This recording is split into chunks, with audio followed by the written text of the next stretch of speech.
Graça e paz, tudo bem? Hoje eu trago para vocês o estudo do 2 Timóteo capítulo 3. Só para a gente dar uma lembrada, o apóstolo Paulo ele está preso num calabouço romano, na sala de espera do martírio. A fornalha da perseguição contra a igreja está acesa. Paulo dá suas últimas recomendações a Timóteo, um jovem pastor doente e tímido, sobre como enfrentar vitoriosamente o tempo do fim. Então, no versículo 1 diz assim: Sabe, porém, isto, que nos últimos dias sobrevirão tempos trabalhosos. Esse é só o versículo 1, e tem muito estudo sobre esse versículo 1. E eu fiz com muita dedicação, com muito zelo, e eu quero que vocês prestem atenção e para que tenham um bom entendimento sobre isso. Então, sabe, porém, isto nos últimos dias. Essa expressão últimos dias tem alguns significados. O primeiro, ele refere-se a um longo período de tempo entre a primeira vinda e a segunda vinda de Jesus Cristo. A segunda significação refere-se ao tempo que a Igreja de Cristo está vivendo hoje e que vai viver até a vinda do Senhor. E esse tempo é o tempo que a igreja está sendo testada e preparada para os dias que seguem até o dia final.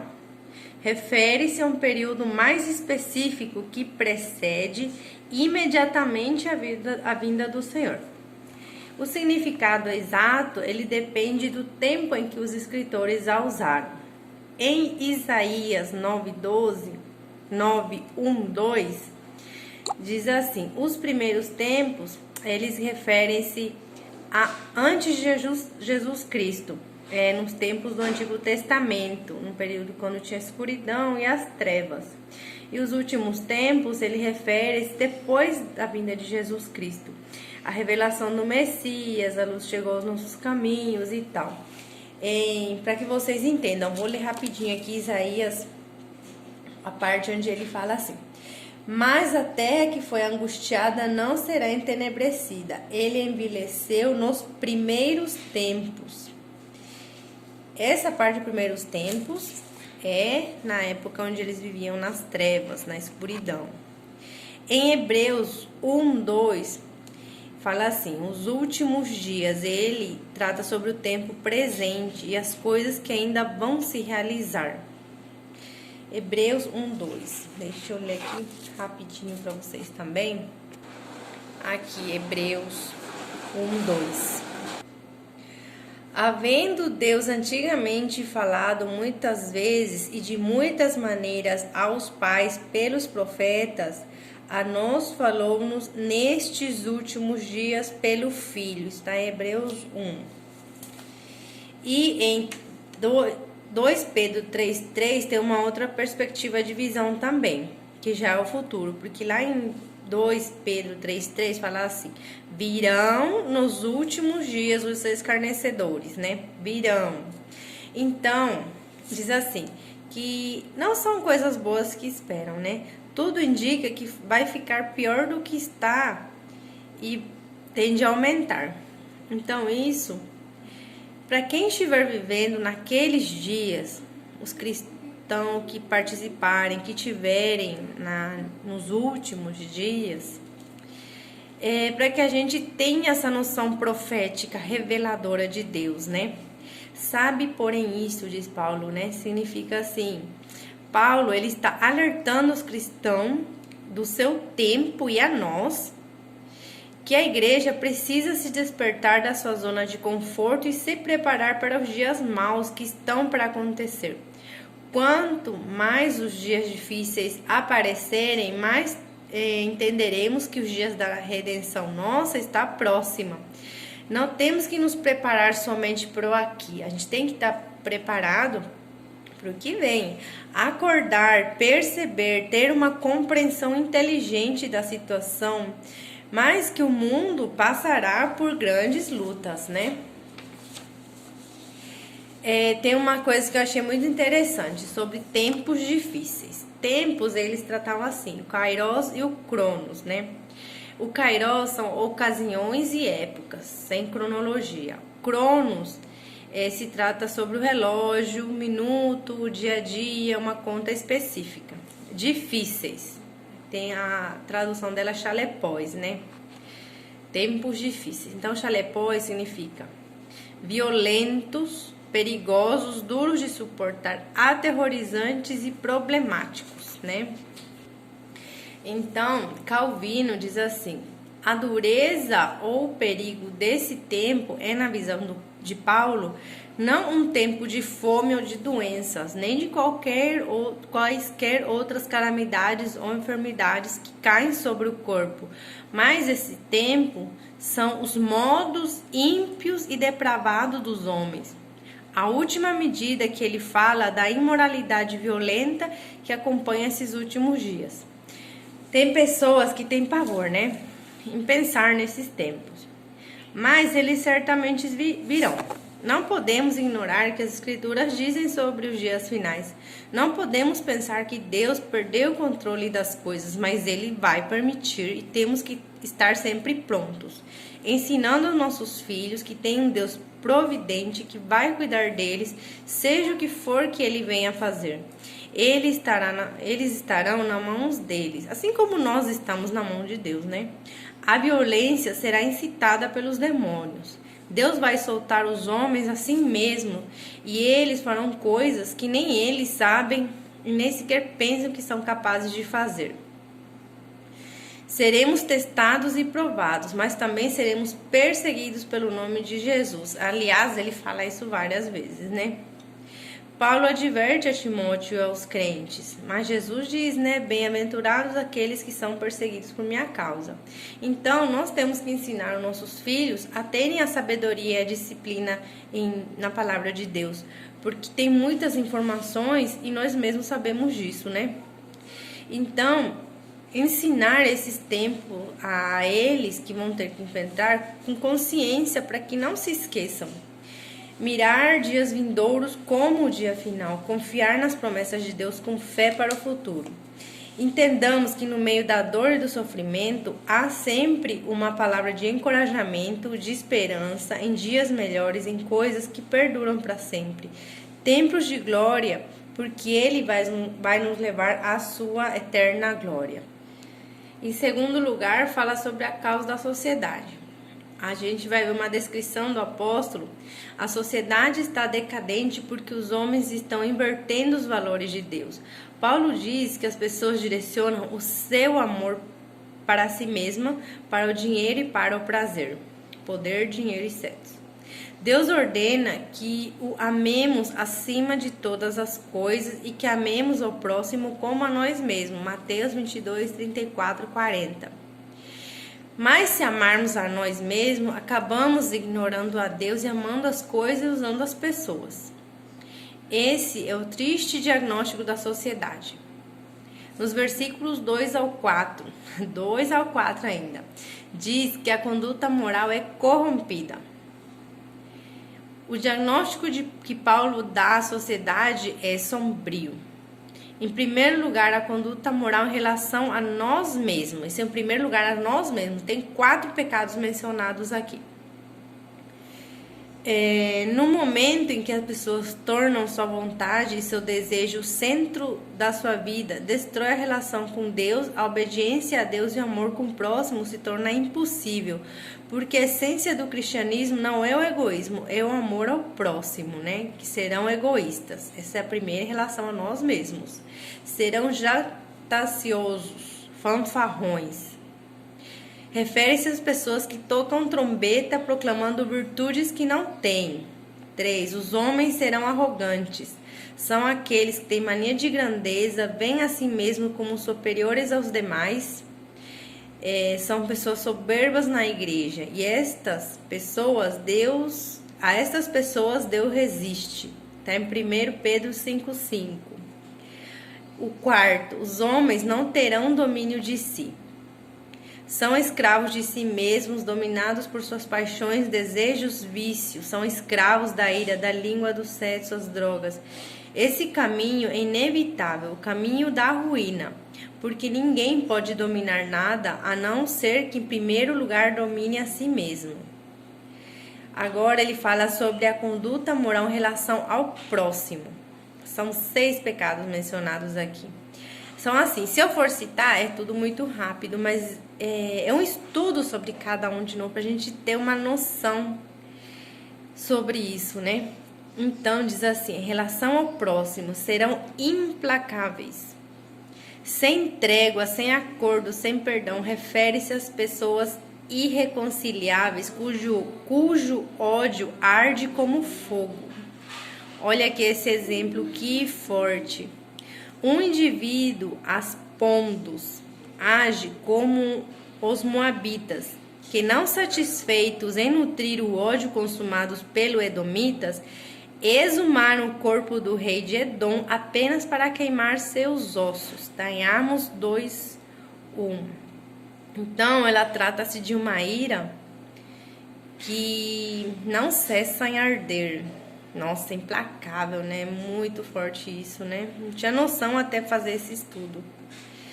Os homens serão caluniadores. O 2. A palavra grega diabolos, caluniador. O diabo é o padroeiro dos caluniadores, é o senhor de todos eles. É o pecado de espalhar contendas, disseminar intrigas, jogar uma pessoa contra a outra, destruir pontes e cavar abismos nos relacionamentos. Esse é o pecado que Deus mais abomina. Está em Provérbios 6:1, 6, 19. Provérbios 6, 16, 19. Um caluniador destrói o maior patrimônio que uma pessoa tem, seu nome. 3. Os homens são cruéis. Um indivíduo é tão selvagem que não tem nenhuma sensibilidade nem simpatia. Suas palavras machucam, suas ações ferem outras, suas reações são intempestivas e avassaladoras. Homens cruéis. O 4, os homens serão traidores. É a pessoa entreguista que tem em quem não se pode confiar. São os informantes traiçoeiros, agem como Alexandre o Latoeiro, em 2 Timóteo 4,14, que delatou o apóstolo Paulo, culminando em sua segunda prisão e consequentemente o martírio. Os traiçoeiros comportam-se traiçoeiramente como Judas Iscariote, são víboras peçonhentas, lobos vorazes, rochas submersas, perigos implacáveis. O 5. Os homens serão atrevidos. Uma pessoa levada pela paixão é aquele indivíduo que não para de falar ou agir, movido completamente por sua paixão, incapaz de pensar de forma prudente e sensível. É o ser humano que não se detém diante de nada para obter seu próprio propósito. Os homens serão inimigos do bem. É aquele que não gosta de boas amizades. Esses são como urubus. Preferem a podridão, seu paladar moral perdeu completamente a sensibilidade. Essas pessoas têm uma atração mórbida por aquilo que é podre. É a conduta moral em relação a Deus. Esse já é em terceiro lugar, a conduta moral em relação a Deus. Primeiro, então, a gente falou a nós mesmos, com o próximo, agora a conduta moral em relação a Deus. São 4 pecados descritos aqui. Os homens são blasfemadores. É o insulto a Deus. Descreve aqueles que desandam boca a boca a falar contra Deus, contra o próximo. Zombam de Deus e escarnecem ao próximo com suas palavras, carregadas de veneno. Serão ingratos, sem graça, sem gratidão. Refere-se àquelas que negam e não reconhecem a sua dívida com Deus e com o próximo. Diz que é o pecado que mais fere, porque é o mais cego de todos. O termo refere-se a pessoas que, mesmo recebendo tudo, não retribuem nada. São como os leprosos curados que não voltaram para agradecer. Os homens são irreverentes, ansiosos, indecentes, ou seja, o indivíduo que vive abertamente no pecado sem qualquer recato ou pudor. Trata-se daquela pessoa que já perdeu a vergonha e cujo único objetivo de vida é satisfazer seus desejos pervertidos. Os homens serão mais amigos dos prazeres do que de Deus. Adorarão a si mesmos, vivem para satisfazer os próprios desejos, fazem a vida uma corrida desenfreada em busca de prazer imediato, o lazer, a diversão, o culto ao corpo, o culto ao estômago, estão tomando o lugar de Deus na sociedade contemporânea. A televisão, o cinema, o futebol, o salão de jogos, a internet estão ocupando a mente e tempo dos... Diz assim: em média, os cristãos passam 25 horas na semana diante de uma televisão e apenas 1 hora na semana estudando a Bíblia. Na escola dominical, assim, em casa mesmo, né? Muitas pessoas frequentam a igreja e ainda vão para boates, clubes noturnos e casas de show. Em quarto lugar, é a conduta em relação à família. Aqui são 2 pecados mencionados. Os homens serão desobedientes aos pais. Em estudo anterior, eu lembro que a gente já estudou sobre isso, e ele sempre reforça, né? É o maior sinal de decadência de um povo, quando os filhos não respeitam mais os pais, perderam por completo qualquer respeito e autoridade. E o que se espera disso é a anarquia e a confusão. Os homens serão desafeiçoados, a palavra astorgos, sem amor familiar, sem o amor entre pais e filhos, sem afeição no lar. Não podem existir famílias saudáveis. Os filhos precisam se converter aos pais e os pais aos filhos. E em quinto lugar, a conduta em relação ao dinheiro. Isso porque os homens serão avarentos, literalmente amantes da prata. Éfeso, ela era a casa do tesouro da Ásia Menor.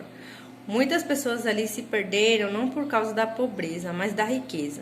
Mais pessoas perdem sua alma na fartura do que na escassez. O dinheiro, ele é o Deus mais adorado desse século. As pessoas matam, morrem, casam-se, divorciam-se por amor ao dinheiro. As pessoas frequentam a igreja, mas não mudam a vida. Essas pessoas têm forma de piedade, mas nenhum poder.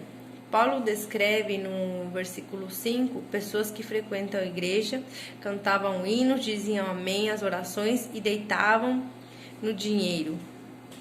Tinham aparência e palavras piedosas, mas nada eram que forma sem poder.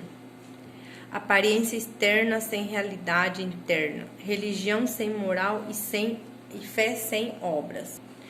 Quando olhamos para alguns segmentos da igreja, constatamos os mesmos problemas. Crescem em números, mas não em compromissos. Tem carisma, mas não caráter. Mostra número, mas não vida. As pessoas só entram para a igreja, mas não são transformadas pelo evangelho. Ainda no versículo 5, afastar da falsa religião. Foge também destes. Paulo não está ordenando a Timóteo que se afaste de todos os pecadores, porque se assim fosse, ele precisaria sair do mundo. Está em 1 Coríntios 5, 9 e 12. Paulo está dizendo a Timóteo que não deve ter comunhão com aqueles que se dizem crentes, mas vivem de forma desordenada ou hipócrita, e como se Paulo estivesse descrevendo uma espécie de cristianismo pagão. Nos versículos 6 a 8, fala pelo zelo proselista. O que é o proselista? É um esforço contínuo para atrair alguém para uma doutrina.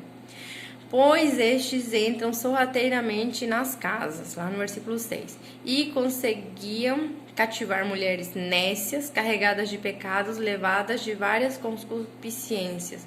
Concupiscência quer dizer conduzidas de várias paixões, cobiçam os bens materiais, anelam os prazeres sensuais e aprendem que jamais podem chegar ao conhecimento da verdade.